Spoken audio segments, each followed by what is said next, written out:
Hello बच्चों, आज की इस वीडियो में मैंने न्यूमेरिकल एक लिया है मिरर का। बहुत इंपॉर्टेंट न्यूमेरिकल है और ये एनसीईआरटी का ही न्यूमेरिकल है। अक्सर ये आपके पेपर में देखने को मिल जाता है। तो देखते हैं जो क्वेश्चन है वो क्या है।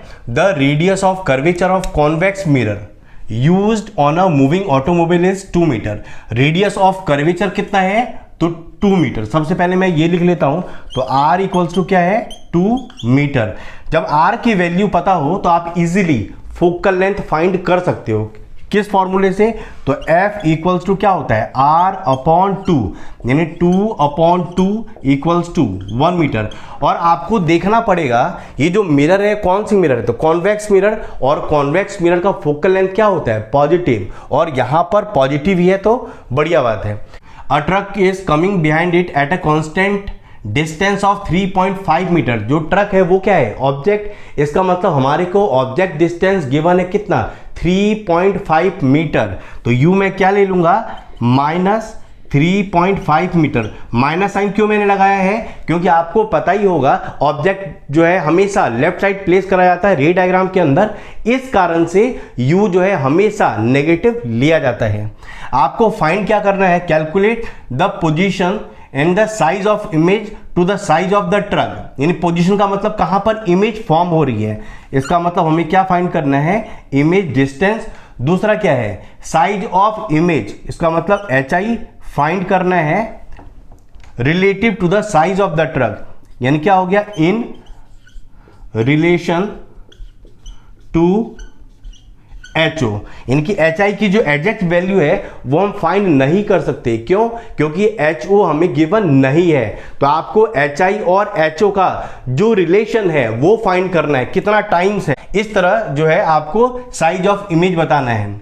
नेचर ऑफ इमेज क्या बताना है हमें? Nature of image. और नेचर ऑफ इमेज हम कैसे बताते हैं? अगर V की वैल्यू क्या आ जाए? नेगेटिव, इसका मतलब रियल इमेज बन रही है। अगर V की वैल्यू क्या आ जाए? पॉजिटिव, इसका मतलब वर्चुअल इमेज बन रही है। अब देखिए मैं फाइंड करने की कोशिश कर रहा हूं। F हमारे को पता है और U पता है, तो मिरर फॉर्मूला के हेल्प से मैं V इजीली फाइंड कर लूंगा। तो मिरर फॉर्मूला क्या होता है? 1/V plus 1/U equals to 1/F। अब V हमें फाइंड करना है और U हमारे को गिवन है कितना? -3.5 इक्वल्स टू 1/1। ये डेसिमल हटा रहा हूं तो यहां पर क्या आ जाएगा? 0। अब देखिए क्या हो जाएगा? 5 2 जा 10 और 5 7 जा 35। देखिए प्लस माइनस क्या होता है? माइनस। मैं उधर शिफ्ट कर रहा हूं तो 1/V इक्वल्स टू क्या हो जाएगा? 1/1 प्लस 2/7। अब देखिए इसको अगर आप सॉल्व करेंगे तो क्या आ जाएगा? 7 + 2 9/7। तो V की वैल्यू क्या हो गई? 7/9। और इसको अगर आप डिवाइड करेंगे तो आपका आंसर क्या आ जाएगा? 0.78 मीटर। अब देखिए यहां ध्यान दीजिए कि जो V का आंसर है वो क्या है? पॉजिटिव। इस कारण से इमेज जो है वो किधर बन रही है? Right side. और राइट साइड कौन सी इमेज बनती है? तो वर्चुअल एंड इरेक्ट। तो आप नेचर चाहें तो यहां पर ही लिख सकते हैं क्या? नेचर ऑफ इमेज क्या हो जाएगा? तो वर्चुअल एंड इरेक्ट। और वैसे भी कॉन्वेक्स मिरर जो है हमेशा वर्चुअल एंड इरेक्ट इमेज ही बनाती है। अब देखिए थर्ड पार्ट हमें फाइंड करना है, सॉरी ये वाला पार्ट हमें फाइंड करना है, B part, size of image find करना है। तो हमें V और U पता चल गया तो इसके हेल्प से आप क्या फाइंड कर सकते हैं? M। और M के दूसरे फॉर्मूले से फिर इजीली हम साइज ऑफ इमेज फाइंड कर सकते हैं।